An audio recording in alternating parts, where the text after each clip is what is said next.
Yo tout le monde, c'est Adrien, j'espère que vous allez tous très bien. On se retrouve pour une nouvelle vidéo, la deuxième de la chaîne en ce début d'année. Et on va voir aujourd'hui du coup les meilleurs settings selon moi pour du streaming, que ce soit sur Twitch ou sur YouTube, pardon. Alors sur YouTube ce sera un peu différent en termes de débit, mais ça je vais vous expliquer un petit peu. Je vous mettrai également mes settings via Google Doc, comme dans la dernière vidéo. Je vous mets tout en description de toute façon, mon Instagram, ma chaîne Twitch, la chaîne YouTube, tout ce que vous voulez. Bref, on va commencer donc déjà sur OBS. Moi personnellement je suis sur du OBS 30.0.2. Donc on va aller sur paramètres, on va aller donc dans stream, flux, là vous choisissez votre sortie. Moi par exemple c'est Twitch. Bien évidemment je fais ignorer les paramètres recommandés du service de streaming. Débit vidéo max c'est 1000 kbps par seconde et débit audio maximal c'est 320 kbps par seconde. Pourquoi je coche ça? Déjà c'est parce que c'est pour éviter d'être bloqué à 6000, donc augmenter un petit peu le débit et être tranquille là-dessus, c'est-à-dire envoyer un tout petit peu plus et donc du coup avoir une meilleure image sur le stream. Par exemple sur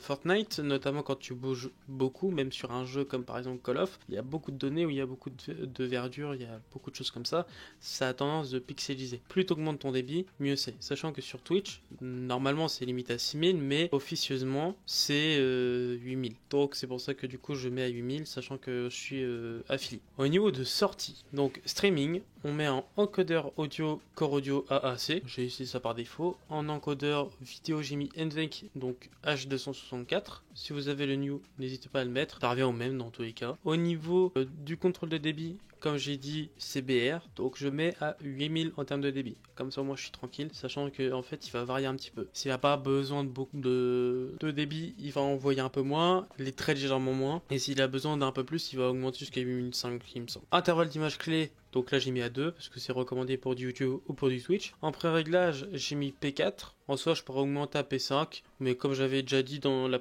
dernière vidéo, en soi il n'y a pas énormément de changements. P4 on va dire que c'est minimum, P5, P6 c'est le grand max. Au-dessus ça sert à rien, sachant que ça va prendre énormément de performance sur votre PC normalement. Sur les autres vidéos j'ai vu ça en tout cas. Donc ouais, c'est P6 et P4, grand minimum P4 et grand max P6, sachant que en général je mets P4 ou P5. Au niveau du réglage, je mets haute qualité, comme ça au moins je suis tranquille. Au niveau du mode multipass, passe unique. Profil, je laisse en high. Amélioration psychovisuelle, comme je vous avais dit, en fait c'est parce que ça focus tout simplement la netteté au centre de votre image, au détriment donc des côtés de votre image qui va être un peu plus flou. Si on veut vraiment être dans le top du top, on va mettre par exemple, si vous avez une config équivalente à la mienne, c'est-à-dire un i5 12600KF, B760 Gaming X, 32 Go de RAM en 6000 MHz, CAS 30, RTX 4060 Ti, autant augmenter à P5. Au niveau du GPU, je suis à 0 parce que j'ai qu'une seule carte graphique, donc j'ai pas besoin de mettre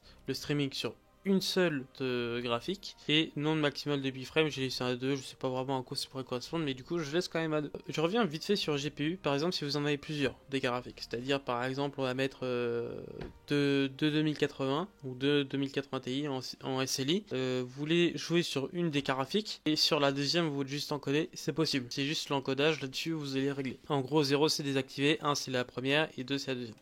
Alors, au niveau des settings pour YouTube, vous avez juste besoin de changer une seule chose. C'est au niveau du débit. YouTube, vous pouvez aller au maximum à 51 000 kbps par seconde, ce qui représente 51 mégas. Beaucoup de personnes ne sont pas encore fibrées, donc du coup ce n'est pas encore vraiment possible pour vous de le mettre 51 000 kbps par seconde, sachant que ça ne sert strictement à rien. Pourquoi on peut aller aussi haut? C'est tout simplement parce qu'en fait YouTube il y a une grosse compression, donc du coup pour pallier à ça en fait on met un gros débit. Le meilleur par rapport à ça c'est à peu près 12 000 kbps par seconde. Donc si vous voulez faire du stream sur YouTube par exemple, bah, vous pouvez mettre dans ce cas là 12 000 kilobits par seconde. Grand maximum 14 000, au-dessus ça ne sert à rien. Pensez aussi à vos viewers, parce que des fois ils n'ont pas la possibilité de changer, comment dire, la qualité de votre stream. Donc il faut penser aussi à eux, pour ceux surtout qui n'ont pas la fibre optique. Au niveau de la vidéo du coup, on laisse en 1920 par 1080, résolution de sortie également, et là en valeur courante on met 60 bien évidemment, ou alors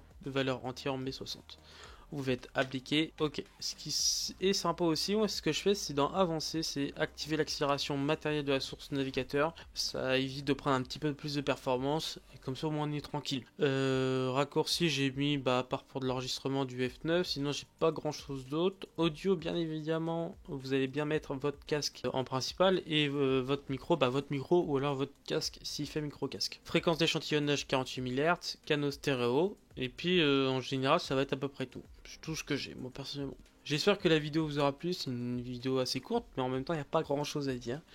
N'hésitez pas à me dire, à faire vos retours, suivant vos recs, vos streams. N'hésitez pas aussi à me rejoindre sur Discord, je vous mets aussi en même temps mon petit Discord. Vous voulez m'ajouter, il n'y a pas de problème. Je ferai bientôt un nouveau Discord également. Et puis dites-moi vos retours ou même des idées de vidéos si vous en avez envie. Sur ce, je vous remercie. N'hésitez pas aussi à me rejoindre en stream. Je suis très souvent en stream, c'est-à-dire à peu près une fois par jour ou deux, suivant les jours que c'est. Et puis voilà, sur ce, je vous laisse. Merci beaucoup d'avoir regardé.